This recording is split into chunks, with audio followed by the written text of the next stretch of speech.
अस्सलाम वालेकुम स्टूडेंट्स। मैं आपको एक नई वीडियो के साथ अपने चैनल साइंस डेक में वेलकम करता हूं।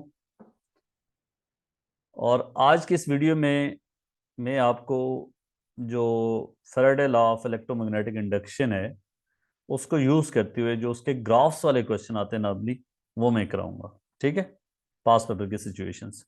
और बीच में उसके कुछ क्वेश्चन कैलकुलेशन वाले भी होंगे, वो भी कराऊंगा। तो इसलिए अगर आप ने अभी तक इलेक्ट्रोमैग्नेटिक इंडक्शन के पास पेपर के क्वेश्चन नहीं किए, या आपने अगर किए हैं और आपको उनमें कोई प्रॉब्लम फील हो रही है, तो फिर ये वीडियो आपके लिए है। ठीक है, तो इस वीडियो को एंड तक देखिएगा ताकि आपको फायदा हो। सबसे पहले इस क्वेश्चन की तरफ चलते हैं जी, जो आपको स्क्रीन पे नजर आ रहा है, डिफाइन मैग्नेटिक फ्लक्स डेंसिटी। इसकी डेफिनेशन आपको पता है कि आप कहाँ से डिफाइन करते हैं। आपको पता है कि force on current carrying wire जो होती है, that is BIL sin theta, where B is magnetic flux density and I is the current, L is the length of wire inside magnetic field, and theta is the angle wire in the between the magnetic field and the wire. So if I make B subject, so I will get F over IL sin theta. तो अगर theta को 90 degree कर लें तो आपके पास sine of 90 is 1, then you will be left with this expression F by IL। So यहाँ से इस एक्सप्रेशन से आप मैग्नेटिक फ्लक्स डेंसिटी को डिफाइन करते हो कि फोर्स पर यूनिट करंट पर unit length on a wire placed perpendicular to the magnetic field. ठीक है, सो इसका एक्सप्रेशन क्या है वो मैंने आपको बता दिया, और साथ में इसकी जो है फ्लक्स डेंसिटी को डिफाइन करना सिखा दिया। सो फोर्स पर यूनिट लेंथ पर unit current on a wire placed perpendicular to the magnetic field। दूसरा बी पार्ट देखें कि आपके पास एक कॉयल है जिसके n नंबर ऑफ टर्न्स हैं और इसका एरिया A है। ठीक है, this is the area which is marked in the question. और कॉयल की सरफेस और मैग्नेटिक फ्लक्स डेंसिटी के साथ जो है वो एंगल थीटा है। So using the symbols A, B, N, theta, making reference to the magnetic flux in the coil, drive an expression for the magnetic flux linkage through the coil। ठीक है, ये भी कोई परेशानी वाली बात नहीं है। और आपने जो है लेक्चर भी सुने होंगे, और आपको पता है कि जी मैग्नेटिक फ्लक्स इस केस में क्या है। मैग्नेटिक फ्लक्स अगर देखें तो वो होगा B magnetic flux density time area of this cross sectional area of the coil multiply by sin of theta। ठीक है, आप यहाँ तक कैसे पहुंचेंगे कि देखो आपको पता है कि अगर साइन थीटा 90 डिग्री होगा तो जो कॉयल और मैग्नेटिक फ्लक्स डेंसिटी के बीच में ये एंगल उसने मार्क करके दिया ना आपको, दिस इज द एंगल। जब ये 90 डिग्री होगा तो फ्लक्स आपका मैक्सिमम होगा। जब ये जीरो होगा तो magnetic field lines parallel to the surface होंगी, तो मैग्नेटिक फ्लक्स जो है वो जीरो हो जाएगा और 90 पे मैक्सिमम होगा, इसलिए साइन थीटा आपने यूज करना है। ये फ्लक्स का फार्मूला है, पहले फ्लक्स का लिखेंगे। और फ्लक्स लिंकेज जो होता है वो that is number of turns multiply by the flux. So BA n sine of theta, that is the formula of magnetic expression for the magnetic flux linkage through the coil। Okay जी, आगे बढ़ते हैं। State Faraday's law of electromagnetic induction. आप खुद इस पे जरा process करें, सोचें, और उसके बाद मेरा आंसर देखें। आपको पता है Faraday law of electromagnetic induction क्या होता है कि जी इंड्यूस्ड ईएमएफ, इसकी मैथमेटिकल फॉर्म अगर हम देखें तो that is induced EMF is rate of change of magnetic flux linkage।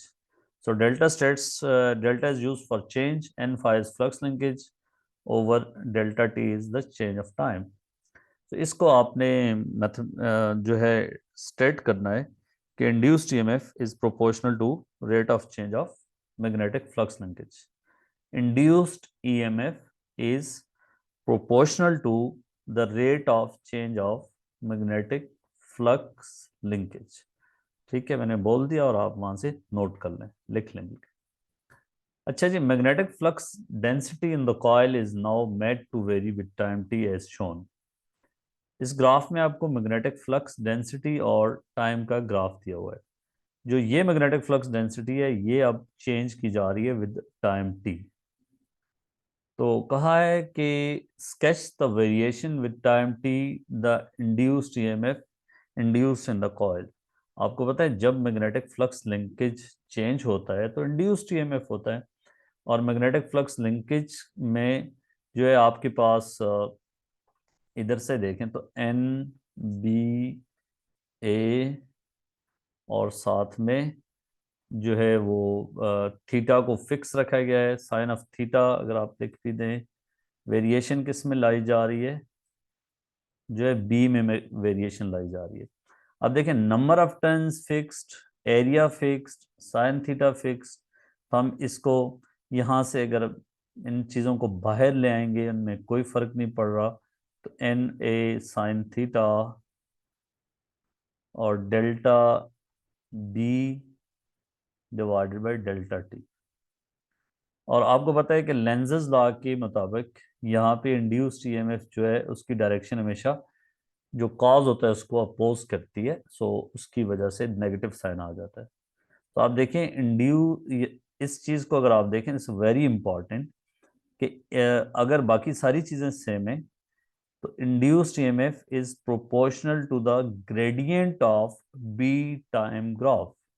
Induced EMF is proportional to, because these variables, these numbers n a sin theta are constants, so that is induced EMF is proportional to negative gradient of b time graph।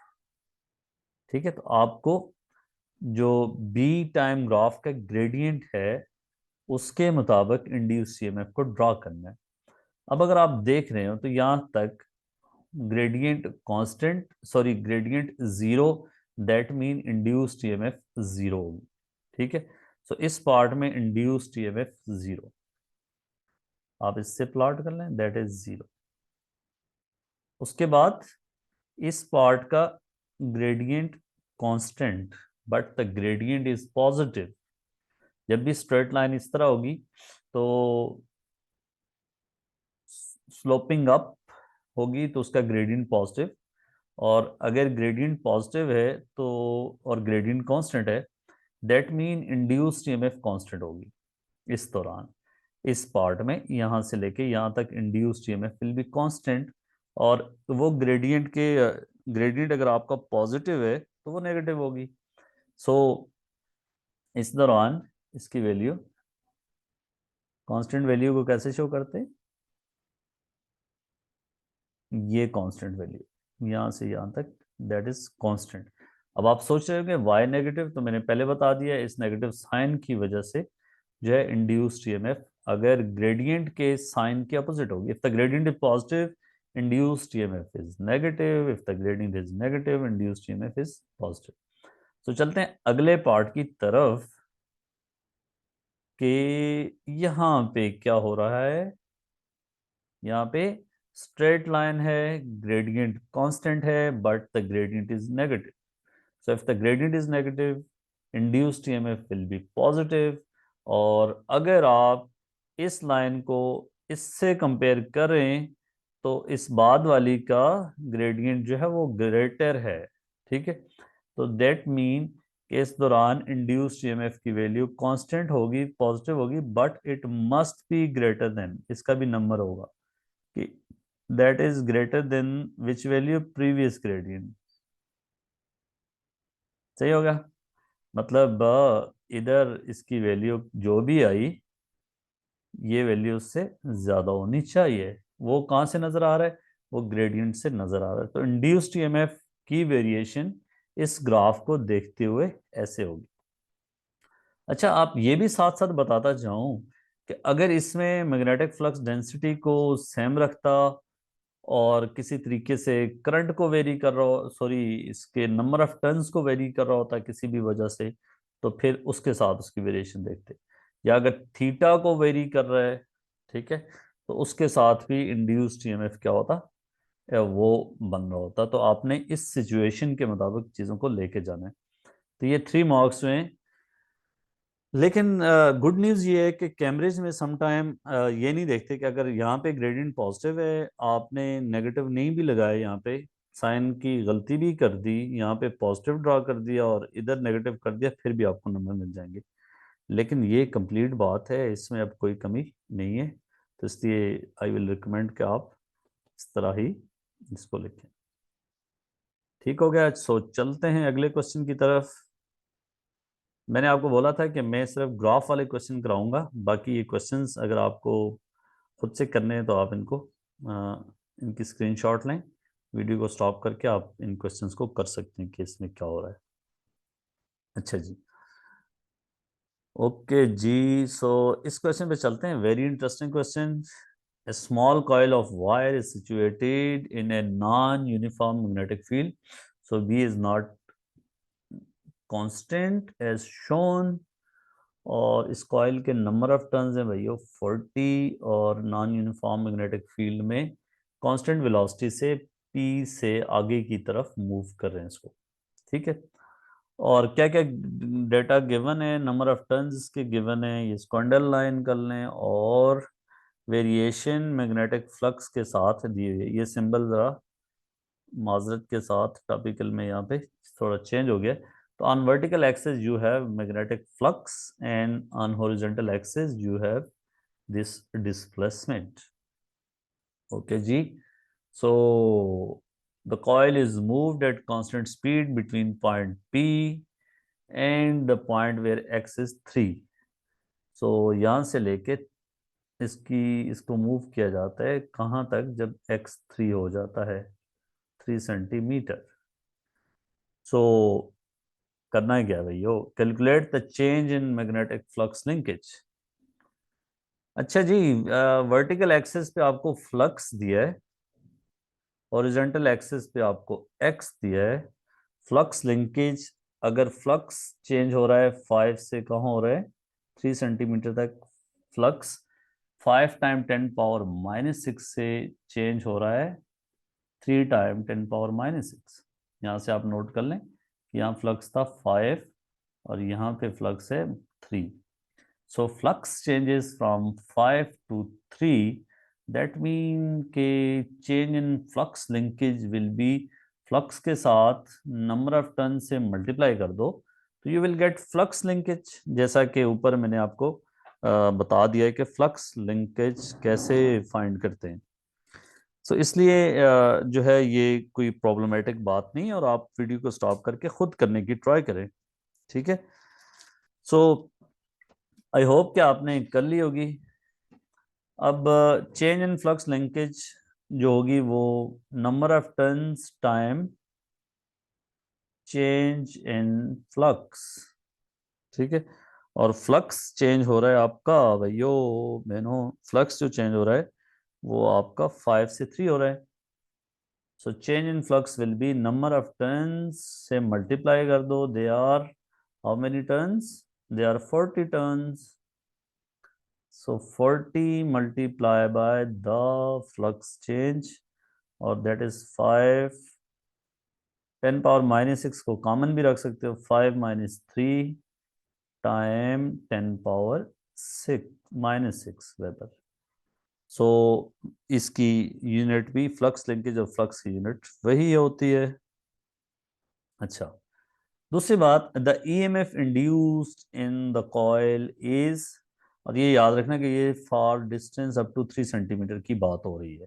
ठीक है, ये general statement है, नीचे जो part आ रहे हैं इसके अंदर ही आ रहे हैं।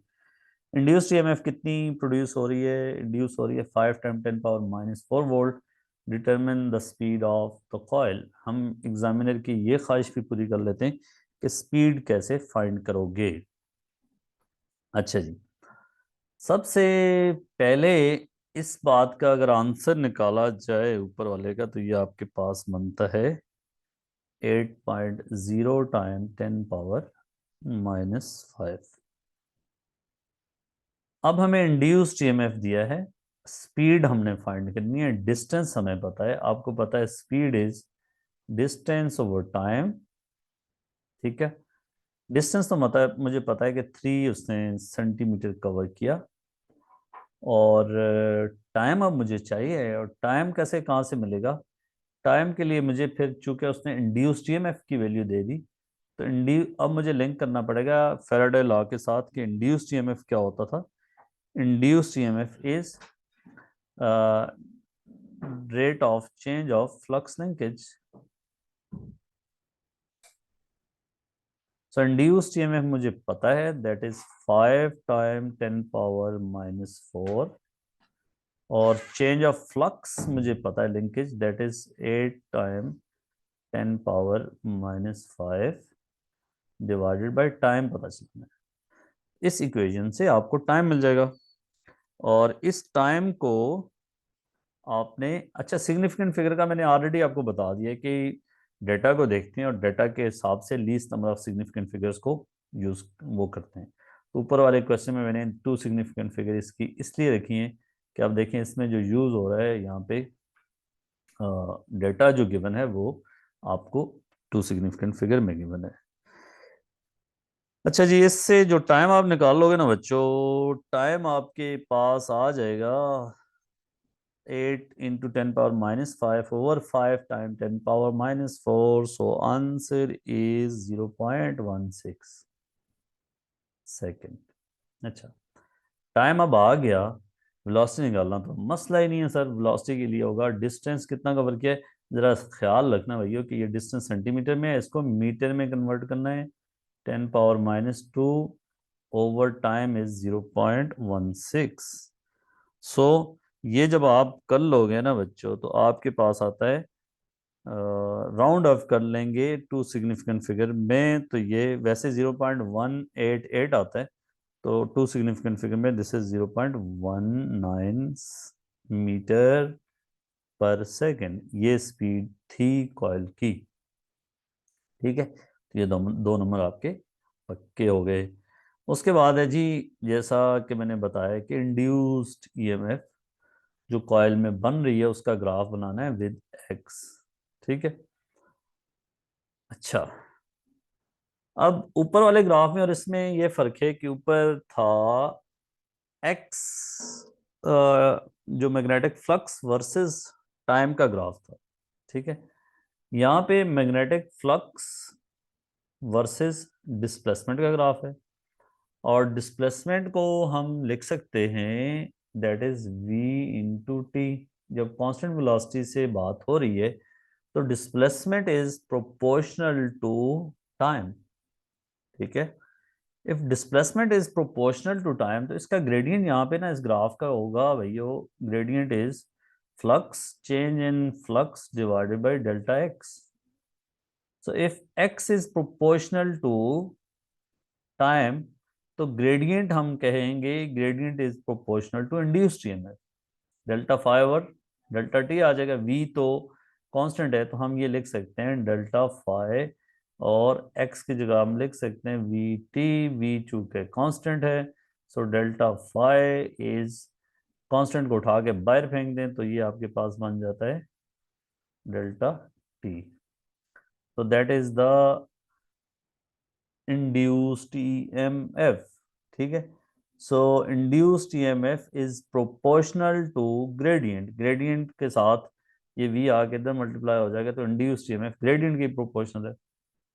अच्छा जी, यहाँ पे भाइयों इस पार्ट में ग्रेडियंट आपके पास नेगेटिव कांस्टेंट, और इधर जो है ये ग्रेडियंट पॉजिटिव लेकिन कांस्टेंट।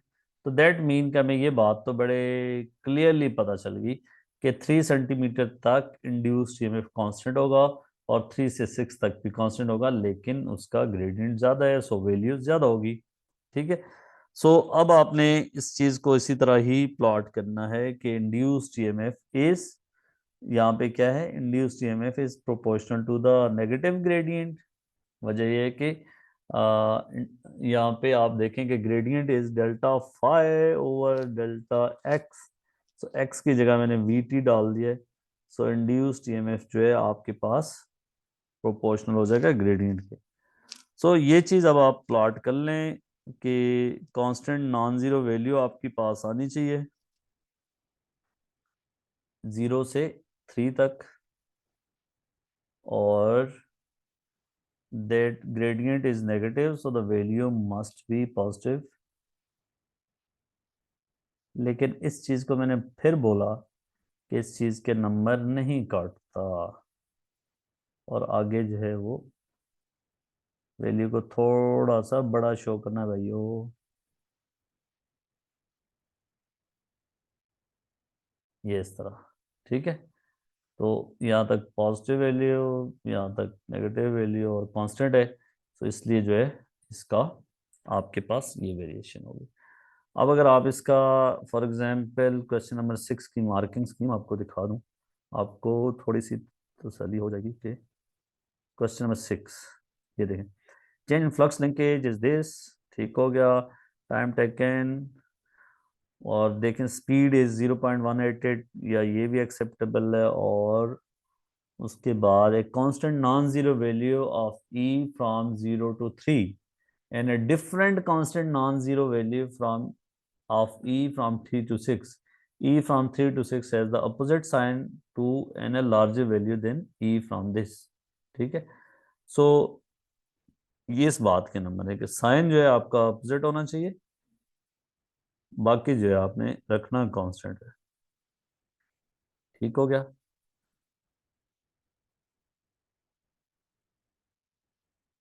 मतलब इस पार्ट के दौरान ग्रेडियंट और इस पार्ट के दौरान जो वैल्यू है उनका साइन डिफरेंट है, एक इस बात का नंबर, दूसरा ये कि कांस्टेंट वैल्यू होनी चाहिए एंड सो ऑन। अच्छा जी, क्वेश्चन नंबर 7, इसमें two coils P and Q are placed close to one another as shown, the current in coil P is constant, ठीक है, and iron rod is inserted into coil P, ठीक है। Explain why during the time that the rod is moving there is a reading on the voltmeter। जाहिर है जब rod इसके अंदर move करते हो तो इसकी जो मैग्नेटिक फ्लक्स डेंसिटी है वो चेंज होती है, ठीक है। अब मैग्नेटिक फ्लक्स डेंसिटी जब इसकी चेंज होगी तो जो मैग्नेटिक फील्ड लाइंस इसके साथ लिंक है ना, जब आपने फॉर एग्जांपल आयरन कोर इसमें नहीं इंसर्ट किया रॉड, तो फिर इसकी लेट्स से ये इस तरह की सिचुएशन है, these are magnetic field line जो इसके साथ लिंक है। तो जब आप इसको मूव करते हो रॉड को इधर अंदर, तो मैग्नेटिक फील्ड लाइंस इसमें जो है वो चेंज होती हैं, अब 3 के बजाय ज़्यादा हो जाएंगी, स्ट्रांगर हो जाएगा, तो इसलिए इंड्यूस्ड ईएमएफ यहाँ पे बनेगा। तो आपने कहना है कि जब कॉयल इसमें इंसर्ट करते हैं, मूव करते हैं, जब मूव नहीं कर रहे होगे, कांस्टेंट रखा होगा, तो कोई इंड्यूस्ड ईएमएफ नहीं होगा, चेंज होने से बात बनती है। और जब आप चेंज कर रहे हो कि आयरन रॉड जो है बेसिकली क्या करता है, changes flux density, changes flux density, so change in flux in coil Q causes induced EMF, ठीक है। तो सबसे पहले आपने कहना है कि इसमें जो रॉड की प्रेजेंस है या मूवमेंट है वो फ्लक्स डेंसिटी को चेंज करती है, और वो फ्लक्स डेंसिटी क्या करता है, इसके अंदर मैग्नेटिक फ्लक्स को, लिंकेज को चेंज करता है, जिसकी वजह से इंड्यूस्ड ईएमएफ बनता है। अब बात करते हैं जी, current in coil P is now varied as shown. इसकी करंट की वेरिएशन अब दिखा दी आपको। जब करंट वेरी करेगा तो मैग्नेटिक सो इंड्यूस्ड ईएमएफ उस तरह भी बनेगा। तो करंट का बच्चों ग्राफ दिया हुआ है करंट टाइम का, और हमें volt meter reading induced EMF का ग्राफ बनाना है। अब आप बोलेंगे कि सर ने करंट के साथ तो इसको लिंक नहीं किया, हमें तो ये अंदाजा है आपके प्रीवियस नॉलेज के मुताबिक कि minus N phi divided by T. Sir हमें तो ये बात आपने पहले बताई है, अब इसके मुताबिक बात करें। और फ्लक्स जो होता है मैंने ये भी बात की कि फ्लक्स इज बी ए, ठीक है। और एंगल की वेरिएशन नहीं की जा रही, लिखते हैं वैसे साइन थीटा भी लिखना चाहें तो लिख लें कि फ्लक्स जो है वो ये है over delta T. Number of turns इस कॉइल की वही रखी हुई है, कोई चेंज नहीं आ रहा। एरिया पे कोई चेंज नहीं आ रहा, थीटा पे कोई चेंज नहीं आ रहा। चेंज किसकी वजह से आ रहा है? बी पे। करंट वेरी किया जा रहा है, करंट से बी आपको पता है, बी पढ़ाया था मैंने कि अगर एक करंट कैरिंग वायर है उसके जगह किसी डिस्टेंस दूरी पे if you want to find B, तो बी का ये फार्मूला होता है mu naught I over 2 pi B. D is this distance. तो मीन के current is magnetic flux density is proportional to current. बाकी डिस्टेंस तो सेम रखा हुआ है, और परमिएबिलिटी मीडियम भी वही है। फ्री स्पेस में अगर बात करें तो वो भी चेंज नहीं हो रही, और कोई और मीडियम भी है तो वो भी चेंज तो नहीं हो रहा। दैट मीन के बी इज प्रोपोर्शनल टू आई। तो हम चलते चलाते इस इक्वेशन को ऐसे लिख सकते हैं कि बाकी सबको कांस्टेंट को बाहर उठा के फेंके, नंबर ऑफ टर्न्स और एरिया साइन थीटा, ठीक है, और बी की जगह ये डालें तो बाकी सब कुछ चूंकि कांस्टेंट है इसको भी बाहर फेंके, तो आपके पास delta I over delta T हो जाएगा। ये बाकी सब पूरे कांस्टेंट को एक के कह दें। So induced EMF is minus some constant delta I over delta T. So इस करंट टाइम ग्राफ का ग्रेडियंट जो होगा that will be induced EMF will be proportional to the negative gradient of that current time graph। अब बात आसान हो गई। अब आप खुद भी सोच सकते हैं कि सर यहां से यहां तक ग्रेडियंट कांस्टेंट और पॉजिटिव, दैट मीन वैल्यू को क्या होगी? नेगेटिव। सो इस पार्ट तक, कहाँ तक बच्चों? यहाँ तक कि इसको अगर आप देखें, यहाँ तक जो है वो वैल्यू क्या है इसकी? कांस्टेंट है ग्रेडियंट की। और इस टाइम के दौरान, इस छोटे से टाइम तक इसकी ग्रेडियंट क्या हो जाता है? नेगेटिव हो जाता है। फिर वैल्यू क्या हो जाती है? कांस्टेंट। ठीक है। सो अब आपने क्या करना है कि शुरू में इस तक इसका ग्रेडियंट कांस्टेंट पॉजिटिव, तो वैल्यू जो है वो आपके पास क्या होगी? नेगेटिव। तो आपने अल्लाह का नाम लेके इसका क्या करना है कि वैल्यू शुड बी कांस्टेंट, और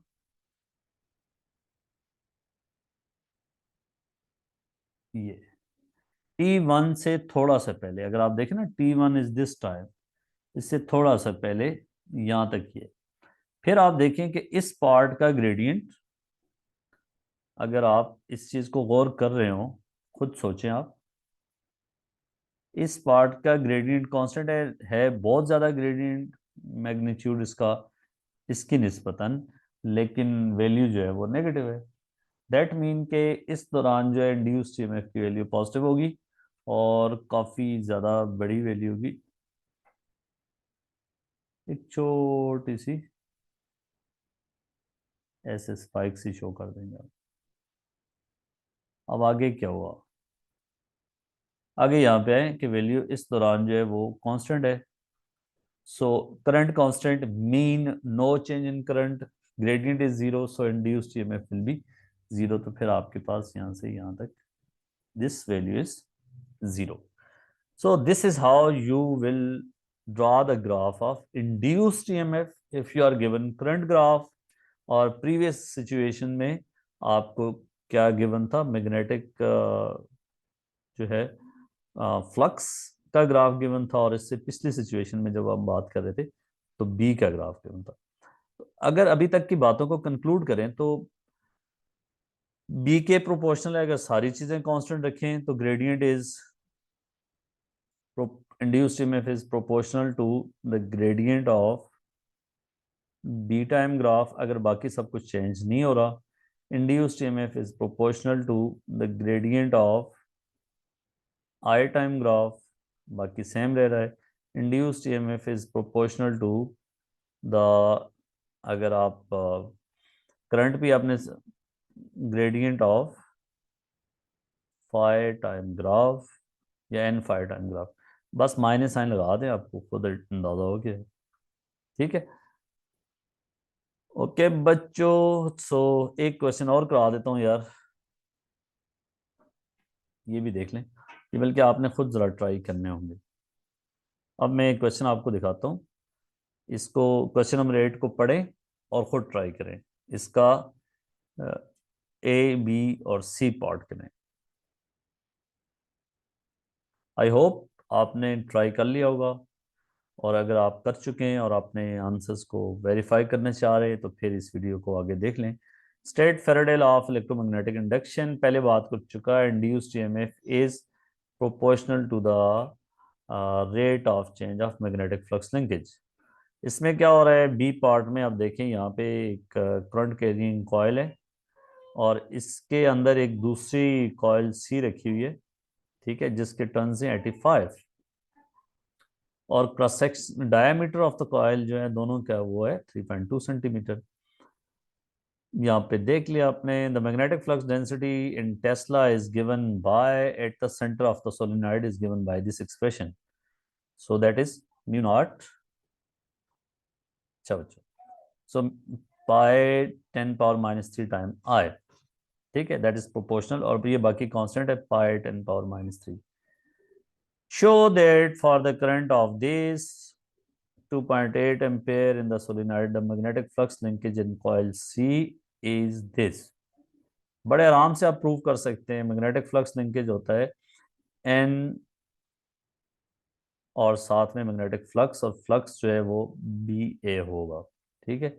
area of this coil time magnetic, sorry इसकी बात करें, और इसकी वजह से जो मैग्नेटिक फील्ड लाइंस होंगी वो इसके अंदर जो है वो इस एरिया के परपेंडिकुलर होंगी, तो इसलिए साइन ऑफ 90 यूज करेंगे। तो नंबर ऑफ टर्न्स आपको गिवन है 85, मैग्नेटिक फ्लक्स डेंसिटी आप निकाल लेंगे यहाँ से, तो इसको वैल्यू अगर मैं डाल दूँ 85 और पाई टाइम 10⁻³ टाइम करंट इज 2.8, ठीक है। सो एरिया एरिया निकाल लें, एरिया ऑफ क्रॉस सेक्शन होता है पाई r², क्योंकि सर्कुलर फॉर्म में है, या इसको हम लिख सकते हैं πd²/4 because r is d/2। So diameter is 3.2 centimetre, that mean के इसको मीटर में करेंगे तो -2 मीटर, और इसको प्लग इन कर लें यहाँ पे तो आपके पास एरिया आ जाएगा, और इसमें पुट कर देंगे तो आपके पास एरिया की वैल्यू वहाँ से उठा के यहाँ डाल देंगे तो मैग्नेटिक वो हो जाएगा, फ्लक्स लिंकेज पता चल जाएगी। अगली बात, current in the solenoid is reversed in 0.3 second, ठीक है। पहले करंट की डायरेक्शन ये है और बाद में करंट की डायरेक्शन डाउनवर्ड कर दी जाती है। दैट मीन कि अगर पहले magnetic field lines let's say इधर थी, हम कर भी सकते हैं कि ये इधर इधर ऐसे, तो इसको राइट हैंड ग्रेप रूल से करें तो फिर थंब जो है ये आपका नॉर्थ पोल बन रहा था, ये साउथ पोल, तो मैग्नेटिक फील्ड लाइंस की डायरेक्शन पहले ऐसे थी अंदर, बाद में क्या हो जाती है, करंट रिवर्स करने से मैग्नेटिक फील्ड लाइंस इधर हो जाती हैं। सो दैट मीन के मैग्नेटिक, फॉर एग्जांपल एक चीज़ -5 से या +5 से -5 होती है, तो टोटल चेंज कितना होता है, टोटल चेंज उसका होता है 10, ठीक है। अब आपके पास फ्लक्स लिंकेज जो है वो पहले मैक्सिमम से 0 हुआ, फिर दूसरी डायरेक्शन में मैक्सिमम हो गया। सो इंड्यूस्ड ईएमएफ निकालने के लिए जो ये इस पार्ट का आंसर आया है, इसको आप क्या करें 2 से मल्टीप्लाई कर देंगे, ठीक है। इसको आप क्या करेंगे 2 से मल्टीप्लाई करेंगे। एक सेकंड इसका आंसर बता देता हूँ कि इसका आंसर ऊपर वाले का क्या है, इतना समय, दिस इज 6 इंटू 10⁻⁻4 वेबर। अच्छा बच्चों, अब इंड्यूस्ड ईएमएफ के लिए क्या करोगे, 6 इंटू 10⁻⁻4 टाइम 2। जब भी रिवर्स किया जाता है करंट तो आपके पास मैग्नेटिक फ्लक्स डेंसिटी, यही एग्जांपल के 5 से -5 तक चलेगी फॉर एग्जांपल, तो total change will be 2 time of that divided by time, और टाइम कितना है 0.30 सेकेंड। तो इससे जो आंसर आएगा बच्चों वो आपके पास आएगा 4.0।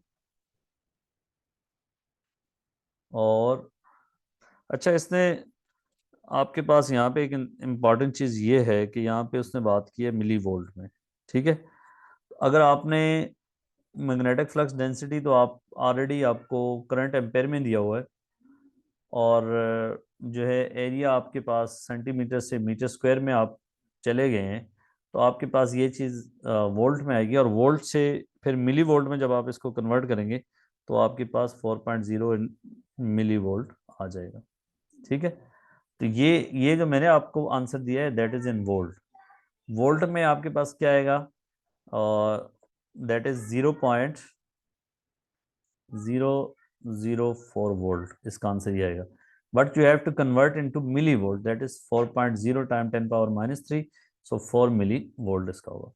अब देखें करंट का ग्राफ गिवन है और आपसे इंड्यूस्ड ईएमएफ की बात कर रहा है, तो ये आप खुद प्लॉट कर सकते हैं कि इस पार्ट से इस पार्ट तक current is constant, so induced EMF is proportional to current. Induced EMF यहाँ पे 0, फिर यहाँ से यहाँ तक जो है इसकी value gradient constant, negative value positive, यहाँ फिर वैल्यू 0, यहाँ पे ग्रेडियंट पॉजिटिव, सो इंड्यूस्ड ईएमएफ की वैल्यू जो है वो नेगेटिव होगी। तो इसलिए यहाँ पे आप इसका ग्राफ स्केच कर लें। क्वेश्चन नंबर 9 को भी आप देख लें कि करंट, इस वायर में से करंट की वेरिएशन दी गई है और इंड्यूस्ड ईएमएफ यहाँ पे हो रहा है, तो करंट की वेरिएशन ये दी गई है और आपसे इंड्यूस्ड ईएमएफ की वैल्यू की डिमांड कर रहा है। तो ये बेसिक आइडिया मैंने आपको कन्वे कर दिया है कि कैसे आप चीज़ों को जो है ग्राफिकल क्वेश्चन को कैसे लेके चलेंगे। ठीक है, थैंक यू सो मच।